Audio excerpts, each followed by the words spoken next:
ایک کہانی 24واں حصہ کنعان کی جاسوسی، ہارون کا عصا اور سرخ بچھیا کی راکھ۔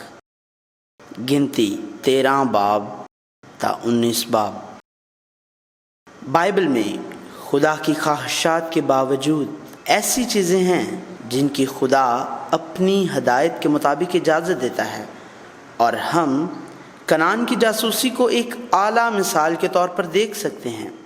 کنعانیوں کی جاسوسی غیر ایماندار اسرائیلیوں کی طرف سے مطلوب تھی، نہ کہ خدا کی طرف سے، اور نہ ہی اس کا حکم خدا نے دیا تھا۔ لہٰذا ہمیں اپنی مذہبی زندگی کو خدا کے کلام میں رکھنا چاہیے۔ ہمیں اس کی ترجمانی کے بغیر اسے اپنی وجہ، خیالات، تجربات اور روایات کا پابند بنا کر لازمی طور پر کلام حاصل کرنا ہے۔ ہمیں خدا کو دریافت کرنا ہے اور زندگی کے پانی کے کلام سے، جو ہر روز خشک نہیں ہوتا، خدا کے ساتھ چلنا ہے۔ کنعان میں لوگوں کو جاسوسی کے لیے بھیجیں۔ بنی اسرائیلیوں نے کوہ سینا پر خدا کا قانون سنا، اور اب وہ دشت فاران میں آئے، اور خدا نے موسیٰ سے کہا، تو آدمیوں کو بھیج کہ وہ ملک کنعان کا جو میں بنی اسرائیل کو دیتا ہوں حال دریافت کریں۔ ان کے باپ دادا کے ہر قبیلہ سے ایک آدمی بھیجنا جو ان کے ہاں کا رئیس ہو۔ اس عبارت کے دوران ایسا لگتا ہے جیسے بنی اسرائیل کا کوئی منصوبہ نہیں تھا، اور اس لیے خدا نے کنعان کی جاسوسی کا حکم دیا تھا۔ لہٰذا ہمیں ہمیشہ بائبل کو مجموعی طور پر دیکھنا چاہیے۔ بیابان میں 40 سال کے اختتام پر اس وقت کو مواب کے میدانی علاقوں میں موسیٰ نے یہ کہتے ہوئے یاد کیا، وہاں میں نے تم کو کہا کہ تم اموریوں کے کوہستانی ملک تک آ گئے ہو، جسے خداوند ہمارا خدا ہم کو دیتا ہے۔ دیکھ کہ اس ملک کو خداوند تیرے خدا نے تیرے سامنے کر دیا ہے، سو تو جا اور جیسا خداوند تیرے باپ دادا کے خدا نے تجھ سے کہا ہے تو اس پر قبضہ کر، اور نہ خوف کھا اور نہ ہراسان ہو۔ لیکن انہوں نے کہا، ہم اپنے جانے سے پہلے وہاں آدمی بھیجیں جو جا کر ہماری خاطر اس ملک کا حال دریافت کریں، اور آ کر ہم کو بتائیں کہ ہم کو کس راہ سے وہاں جانا ہوگا، اور کون کون سے شہر ہمارے راستہ میں پڑیں گے۔ دوسرے لفظوں میں 9 آفتوں اور پہلوٹے بیٹوں کی موت سے بحر کلزم تک اسرائیلیوں نے خدا کی قدرت کو دیکھا۔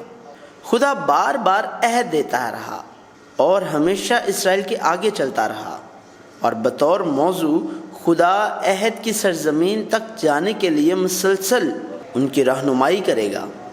تاہم اسرائیلیوں کا کہنا کہ جا کر جانچ کریں خدا کے خلاف بے اعتقادی اور بغاوت ہے، جو قیادت کر رہا ہے اور قیادت کرے گا۔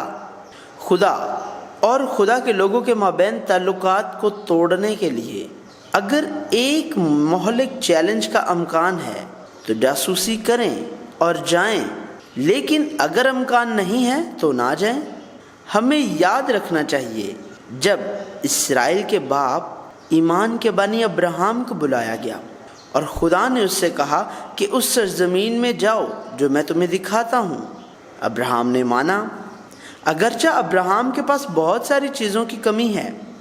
یہی وجہ ہے کہ وہ ایمان کا جد امجد بن گیا۔ خدا کنعان کی جاسوسی نہیں کرنا چاہتا تھا۔ یہ جاننا اہم ہے کہ خدا صرف ان بچوں کو اجازت دے رہا ہے جو احتجاج کر رہے اور غصہ کر رہے ہیں۔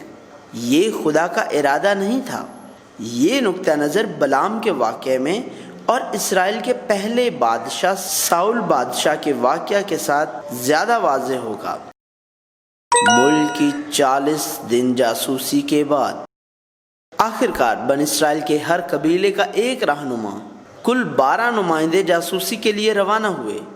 موسیٰ نے کہا، اور دیکھنا کہ وہ ملک کیسا ہے اور جو لوگ وہاں بسے ہوئے ہیں وہ کیسے ہیں، زور آور ہیں یا کمزور، اور تھوڑے ہیں یا بہت، اور جس ملک میں وہ آباد ہیں وہ کیسا ہے، اچھا ہے یا برا، اور جن شہروں میں وہ رہتے ہیں وہ کیسے ہیں۔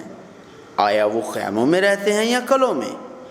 اور وہاں کی زمین کیسی ہے، زرخیز ہے یا بنجر؟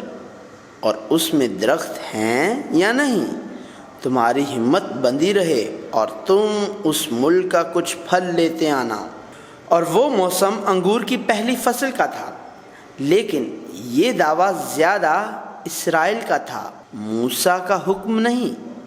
جب موسیٰ نے دیکھا کہ بنی اسرائیل اس خبر کے سننے کے بعد، جسے جاسوس مواب کے میدانی علاقوں میں جاسوسی کرنے کے بعد لائے تھے، کنعان کی سرزمین میں نہیں جانا چاہتے اور خدا کے حکم کی نافرمانی کرتے ہیں، اس نے کہا کہ خوف زدہ مت ہو اور نہ ڈرو، خداوند تمہارا خدا جو تمہارے آگے آگے چلتا ہے وہی تمہاری طرف سے جنگ کرے گا، جیسے اس نے تمہاری خاطر مصر میں اور بیابان میں تمہاری آنکھوں کے سامنے کیا۔ اور تو نے دیکھا کہ جس طرح انسان اپنے بیٹے کو اٹھائے ہوئے چلتا ہے، اسی طرح خداوند تیرا خدا تیرے اس جگہ پہنچنے تک سارے راستے جہاں جہاں تم گئے تم کو اٹھائے رہا۔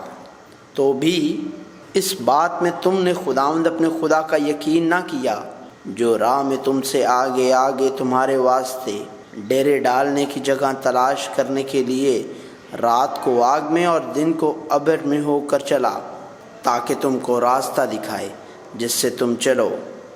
تاہم ان کے دل پہلے ہی سخت ہو گئے ہیں، دوبارہ جاسوس بھیجنا پہلے ہی ایک ناکامی ہے۔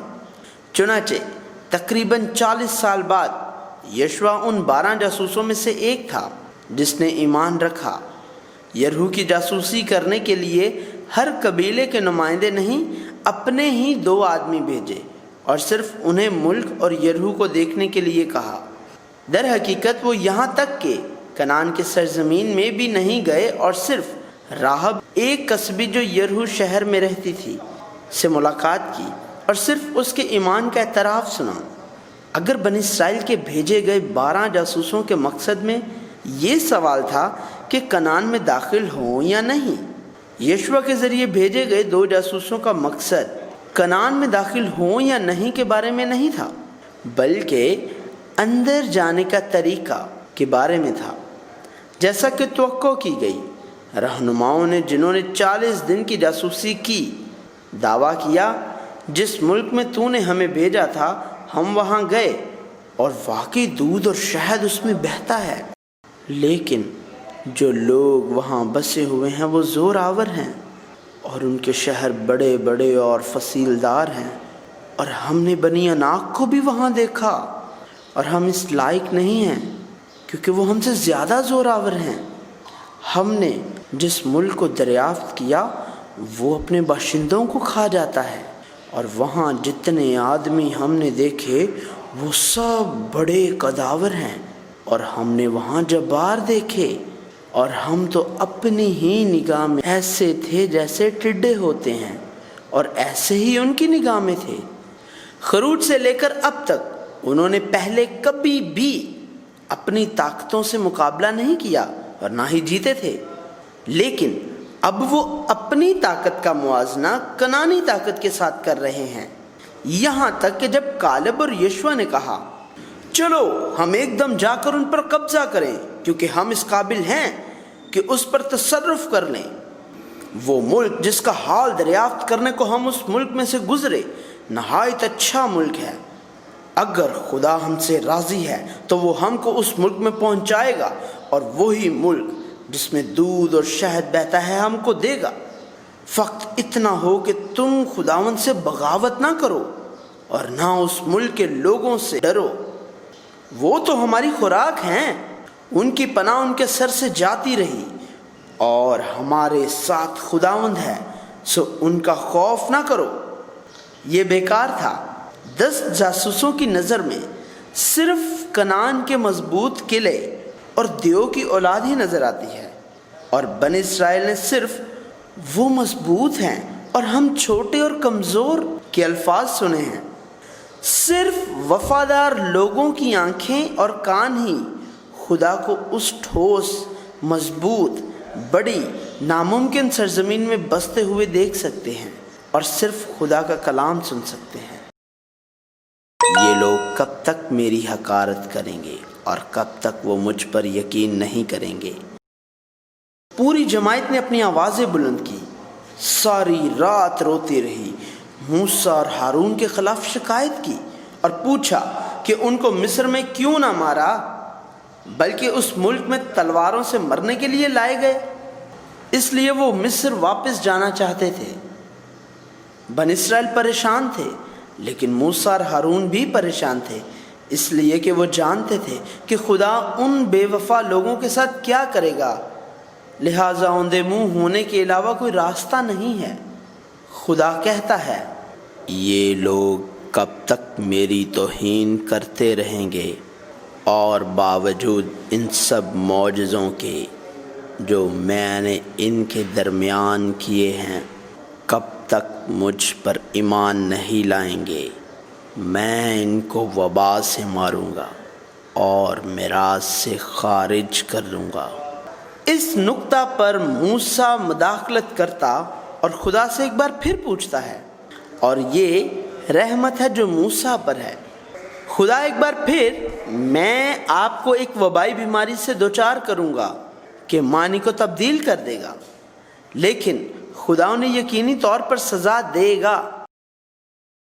جیسا میں نے سنا میں تمہارے ساتھ ایسا کروں گا۔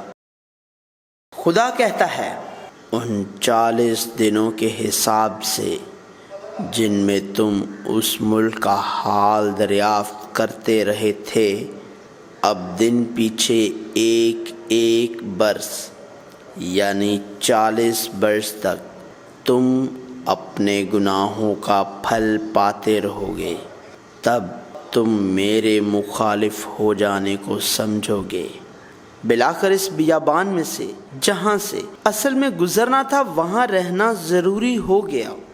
خدا نے ان کی شکایتوں کو سنا اور جیسا خدا کے کانوں نے سنا ہے ویسا کرے گا، کیونکہ بنی اسرائیل نے کہا، ہم مصر ہی میں مر جاتے یا اس بیابان میں۔ خدا نے کہا، تمہاری لاشیں اسی بیابان میں پڑی رہیں گی، اور تمہاری ساری تعداد میں سے یعنی 20 سے لے کر اس سے اوپر کی عمر کے تم سب جتنے گنے گئے اور مجھ پر شکایت کرتے رہے، ان میں سے کوئی اس ملک میں جس کی بابت میں نے قسم کھائی تھی کہ تم کو وہاں بساؤں گا جانے نہ پائے گا، سوا یفنا کے بیٹے کالب کے اور نون کے بیٹے یشوع کے۔ تمہاری لاشیں اسی بیابان میں رہیں گی اور ان کے بچے 40 سال تک اپنے سرکشی کے گناہوں سے بیابان میں آوارہ رہیں گے۔ وبا نے نہیں مارا، لیکن جاسوس جنہوں نے بری خبر پھیلائی خدا کے سامنے وبا سے مر گئے۔ صرف یشوع اور کالب ہی زندہ بچ سکے، اور 20 سال سے زیادہ عمر کے مردوں میں صرف یہ دونوں کنعان میں داخل ہوں گے۔ جب بنی اسرائیل نے خدا کے تمام الفاظ موسیٰ کے وسیلے سے سنے، وہ کہتے ہوئے اوپر گئے، اب ہم اس ملک کو جانے کے لیے تیار ہیں جس کا خداوند نے وعدہ کیا۔ یقیناً ہم نے گناہ کیا ہے، لیکن وہ خدا کے بغیر لڑی جانے والی جنگ سے نہیں بچ سکتے۔ بائبل کی دوہری ساخت۔ یہاں ہمیں بائبل کی دوہری ساخت کو سمجھنے کی ضرورت ہے۔ اعلان کے وقت بائبل کا پیغام بھی لاگو ہونا ہے اور یسوع مسیح کے وسیلے سے بھی سمجھنا ضروری ہے۔ دوسرے لفظوں میں، یوسف کے ساتھ ختم نہیں ہوتا، لیکن ہمیں یوسف کے وسیلے سے یسوع مسیح کو دیکھنا چاہیے۔ یشوع کے ساتھ ہوسیا اور یسوع کے معنی نجات کے ساتھ ہے، اور کالب ایمان کی علامت ہے۔ یہی وجہ ہے کہ موسیٰ جو قانون کی نمائندگی کرتا ہے کنعان کی سرزمین میں داخل نہیں ہو سکتا ہے، اور یہاں ایک ٹائپوگرافیکل معنی ہے کہ کنعان میں صرف ایمان اور نجات کے ساتھ داخل ہوا جا سکتا ہے۔ اس کے علاوہ مصر، بیابان اور کنعان صرف ایک زمین کی حیثیت سے معنی خیز نہیں ہیں، بلکہ مصر خدا کی قوم بننے سے پہلے دنیا کی نمائندگی کرتا ہے۔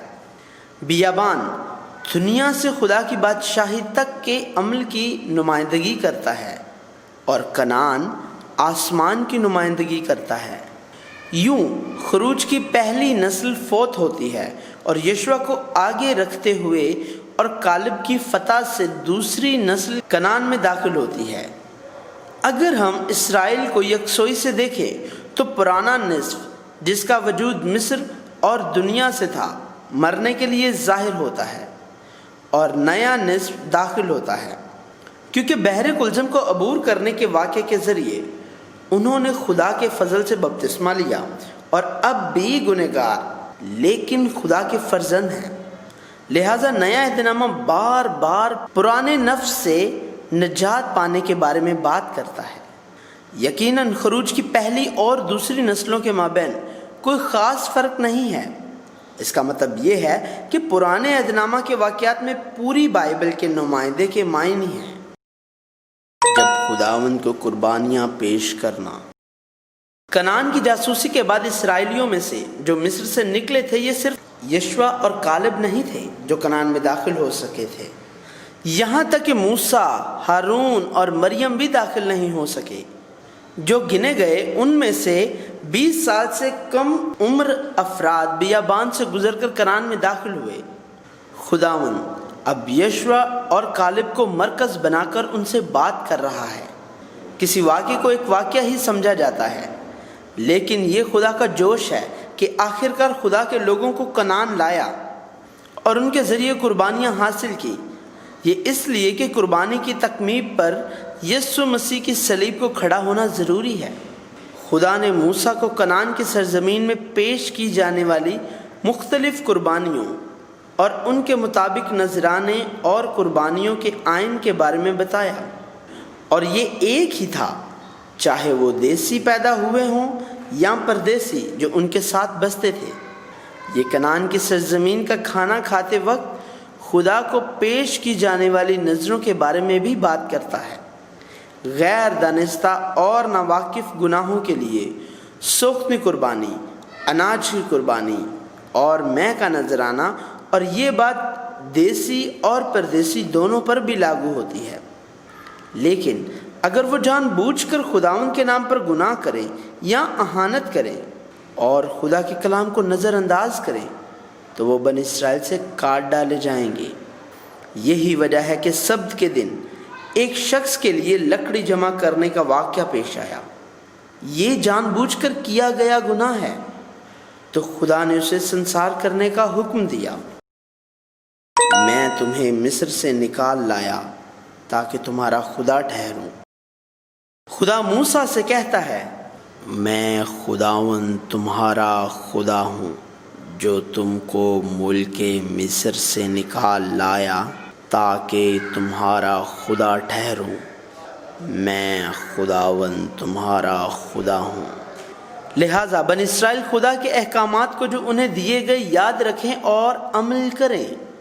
اس نے کہا، اسرائیلیوں سے بات کرو اور ان سے کہو، وہ نسل در نسل اپنے پیراہنوں کے کناروں پر جھالر لگائیں اور ہر کنارے کی جھالر کے اوپر آسمانی رنگ کا ڈورا ٹانکیں۔ یہ جھالر تمہارے لیے ایسی ہو کہ جب تم اسے دیکھو تو خداوند کے سب حکموں کو یاد کر کے ان پر عمل کرو اور اپنے دل اور آنکھوں کی خواہشوں کی پیروی میں زناکاری نہ کرتے پھرو جیسا کرتے آئے ہو۔ دودھ اور شہد کے ساتھ بہتی ہوئی زمین۔ کیا بنی اسرائیل اس لیے مصر سے باہر آئے تھے کیونکہ وہ چاہتے تھے، یا انہیں مصریوں نے دھکے دیے تھے اور خدا کی طرف سے کھینچا گیا؟ یقیناً انہیں دھکیل دیا گیا اور خدا کے قوی ہاتھ سے کھینچا گیا۔ ان کے دلوں میں صرف دودھ اور شہد بہتا ہوا ملک ہے جسے موسیٰ نے خدا کی طرف سے سنا تھا، جس نے اس نے ان تک پہنچایا۔ بنی اسرائیل جو خدا کی وجہ سے نکل آئے، خدا کے ساتھ چلے اور خدا کی خدمت کریں، ان کے دلوں میں صرف ایک چراغ کے جن جیسا خدا ہے جو ہمیشہ ان کی خواہشات کو پورا کرتا ہے، نہ کہ خدا جس نے انہیں 10 احکام دیے، مختلف قوانین جو انہوں نے پہلے کبھی نہیں سنے اور نہ ہی جانے۔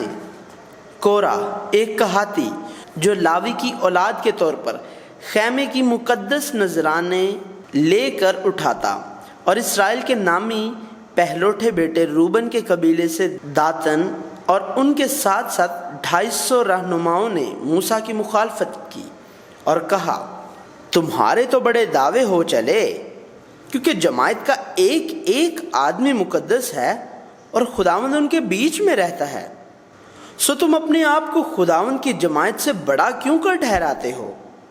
جب موسیٰ نے یہ سنا تو وہ منہ کے بل گرا اور ان کے گھمنڈ کی نشاندہی کی، لیکن ان کے اعمال موسیٰ کی مخالفت کے ساتھ ختم نہیں ہوئے، بلکہ خدا کی مخالفت کرتے ہوئے جس نے موسیٰ اور ہارون کو اٹھایا۔ اور موسیٰ نے داتن اور ابیرام کو بلایا، لیکن انہوں نے کہا، ماں سوائے اس کے تو نے ہم کو اس ملک میں بھی نہیں پہنچایا جہاں دودھ اور شہد بہتا ہے، اور نہ ہم کو کھیتوں اور پاکستانوں کا وارث بنایا۔ کیا تم ان مردوں کے ساتھ غلاموں کی طرح سلوک کرنا چاہتے ہو؟ نہیں، ہم تو نہیں آئیں گے۔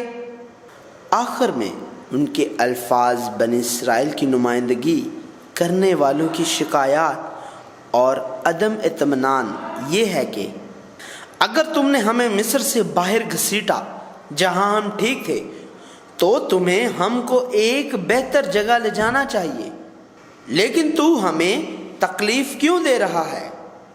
کوئی دوسرا راستہ نہیں ہے۔ آخر میں موسیٰ جو منہ کے بل گرا طیش میں آیا اور ان سے کہا کہ وہ بخور دان لے کر خدا کے پاس لاویوں کے ذریعے استعمال کیے جانے والے بخور دان کو ساتھ لے آئیں۔ کورہ نے اس سرکشی کی رہنمائی کی، جماعت کو خیمہ گاہ میں لایا اور موسیٰ اور ہارون کی مخالفت کرنے کی کوشش کی۔ یہی آخر ہے، مزید موقع نہیں ہے۔ جب خدا نے جماعت کو ختم کرنے کی کوشش کی تو موسیٰ اور ہارون نے مداخلت کی، اور آخرکار زمین نے اپنا منہ کھولا اور کورہ کے تمام لوگوں اور ان کے خیموں اور سامان کو نگل گئی، اور 250 سردار جو ان کے ساتھ تھے خدا کی آگ سے جل گئے تھے۔ لیکن اس سے بھی زیادہ حیرت کی بات یہ ہے کہ موسیٰ نے واضح طور پر کہا، اس سے تم جان لو گے کہ خداوند نے مجھے بھیجا ہے کہ یہ سب کام کروں، کیونکہ میں نے اپنی مرضی سے کچھ نہیں کیا۔ اگر یہ آدمی ویسی ہی موت مرے جو سب آدمیوں کو آتی ہے، یا ان پر ویسے ہی حادثے گزریں جو سب پر گزرتے ہیں، تو میں خداوند کا بھیجا ہوا نہیں ہوں۔ پر اگر خداوند کوئی نیا کرشمہ کر دکھائے اور زمین اپنا منہ کھول دے اور ان کو ان کے گھر بار سمیت نگل جائے اور یہ جیتے جی پاتال میں سما جائیں، تو تم جاننا کہ ان لوگوں نے خداوند کی تحقیر کی ہے۔ اور جو کچھ اس نے کہا ٹھیک ویسا ہی ہوا۔ لیکن دوسرے ہی دن پوری اسرائیلی جماعت نے موسیٰ اور ہارون کے خلاف شکایت کی اور کہا، تم نے خداوند کے لوگوں کو مار ڈالا۔ واقعی کوئی جواب نہیں ہے۔ آخرکار جماعت کو بھی وبا کا سامنا کرنا پڑا اور 14,700 افراد ہلاک ہو گئے، لیکن موسیٰ اور ہارون کی سرشار مداخلت کے بغیر ہم نہ جانتے کہ وہاں کتنی زیادہ اموات ہوتی۔ یہ فتنہ انگیزوں کے لیے ایک نشان ہو۔ خدا موسیٰ سے کہتا ہے، بنی اسرائیل سے گفتگو کر کے ان کے سب سرداروں سے ان کے آبائی خاندانوں کے مطابق فی خاندان 1 لاٹھی کے حساب سے 12 لاٹھیاں لے، اور ہر سردار کا نام اس کی لاٹھی پر لکھ، اور لاوی کی لاٹھی پر ہارون کا نام لکھنا، کیونکہ ان کے آبائی خاندانوں کے ہر سردار کے لیے 1 لاٹھی ہوگی۔ پھر اس نے موسیٰ سے کہا کہ خیمہ اجتماع میں صندوق کے سامنے لاٹھی رکھ دو، اور خدا نے کس کو منتخب کیا ہے اس کا انکشاف کر کے وہ موسیٰ اور ہارون کے خلاف ناراضگی روک دے گا۔ موسیٰ نے خدا کے کہنے کے مطابق ہی کام کیا، اور صرف ہارون کی لاٹھی میں کلیاں پھوٹیں، شگوفے کھلے اور پکے بادام لگے۔ تب خدا نے کہا، ہارون کی لاٹھی شہادت کے صندوق کے آگے دھر دے، تاکہ وہ فتنہ انگیزوں کے لیے ایک نشان کے طور پر رکھی رہے۔ خدا کا قہر پھر کبھی بنی اسرائیل تک نہیں پہنچے گا۔ خدا نے ہمیشہ موسیٰ سے بات کی، لیکن اس بار کیونکہ یہ لاویوں اور کاہنوں کی بات ہے، اس نے ہارون سے بات کی۔ خدا خیمہ گاہ میں لاویوں کے فرائض اور ان کے خیمے کے کام کے اشتراک کے بارے میں بات کرتا ہے۔ خدا نے لاوی کی اولاد سے کہا کہ وہ بنی اسرائیل کی دائیکی میں سے 10واں حصہ خدا کو دے۔ خدا نے کاہنوں کے لیے، جو صرف ہارون کے فرزند ہو سکتے ہیں، خیمے کے کام اور ان کے دائمی حصہ کے بارے میں بھی بات کی۔ یہ خدا ہارون اور ہارون کی اولاد کے مابین نمک کا دائمی عہد ہے۔ خدا نے ہارون سے کہا، ان کے ملک میں تجھے کوئی میراث نہیں ملے گی، اور نہ ان کے درمیان تیرا کوئی حصہ ہوگا۔ بنی اسرائیل میں تیرا حصہ اور تیری میراث میں ہوں۔ اس سے قبل ایک کہانی 23 میں مرکزی خیال کے ساتھ لاوی میرے ہیں، ہم نے دیکھا کہ کس طرح لاوی اسرائیل کے پہلوٹے کے طور سے اسرائیلیوں کے نمائندے بن گئے۔ لاویوں کا باپ لاوی نہ تو وفادار تھا اور نہ ہی کوئی خاص شخص۔ خدا نے لاویوں کو اور ہارون کی اولاد کو، جو کاہنوں کی حیثیت سے خدمت کرتے تھے، اسے بطور تحفہ دیا، صرف تب جب لاوی اور بنی لاوی اپنی اپنی حیثیت کو صحیح طریقے سے برقرار رکھیں۔ خدا کا قہر پھر کبھی بنی اسرائیل تک نہیں پہنچے گا، اور وہ اس وقت تک نہیں مریں گے جب تک کہ وہ بنی اسرائیل کی مقدس قربانیوں کو، جبکہ ایک مقدس قربانی کا انعقاد کرتے، ناپاک نہ کر دیں۔ دوسرے الفاظ میں، اگر لاوی اور کاہن کامل تھے، بنی اسرائیل کامل بن سکتے ہیں، لیکن وہ بھی شکست کھا گئے۔ جیسا کہ ہم نے بعد میں دیکھا، نبی برے تھے، کاہن برے تھے اور بادشاہ برے تھے۔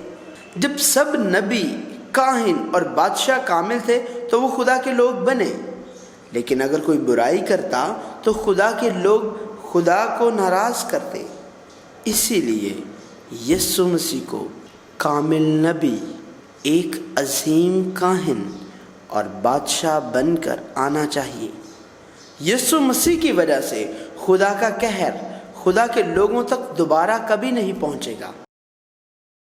سرخ بچیا جس میں کوئی عیب یا کوئی نقص نہیں ہے۔ بنی اسرائیل کے نمائندوں، کاہنوں اور لاویوں کو اپنی حیثیت کو اچھی طرح سے برقرار رکھنا تھا، تاکہ خدا کا قہر کبھی بھی اسرائیلیوں تک دوبارہ نہ پہنچے۔ لیکن حقیقت میں یہ ممکن نہیں ہے، اور خدا جو یہ جانتا ہے انہیں کفارہ کے بارے میں ہدایت دیتا ہے۔ خدا نے موسیٰ سے کہا ہے کہ کوئی عیب یا داغ کے بغیر ایک سرخ رنگ کی بچیا لاؤ، اور اس پر کبھی بھی جوا نہ رکھا گیا ہو۔ شرع کی اولین شرط کے طور پر الیعزر کاہن کو دینا، جو اسے لشکرگاہ سے باہر لے آئے گا۔ اس میں سے کچھ خون اپنی انگلی پر لے لے اور خیمہ اجتماع کے سامنے کی طرف 7 بار چھڑکے۔ گائے کے چمڑے، گوشت، خون اور آنتوں کو جلایا جانا تھا، لیکن دیودار کی لکڑی، زوفا اور سرخ رنگ کا اون لا کر جلنے والی گائے پر پھینکنا تھا۔ یہ یسوع مسیح برہ کی طرح ہے، جو کامل اور بے عیب شکل میں آیا تھا، اور شہر کے دروازے کے باہر صلیب پر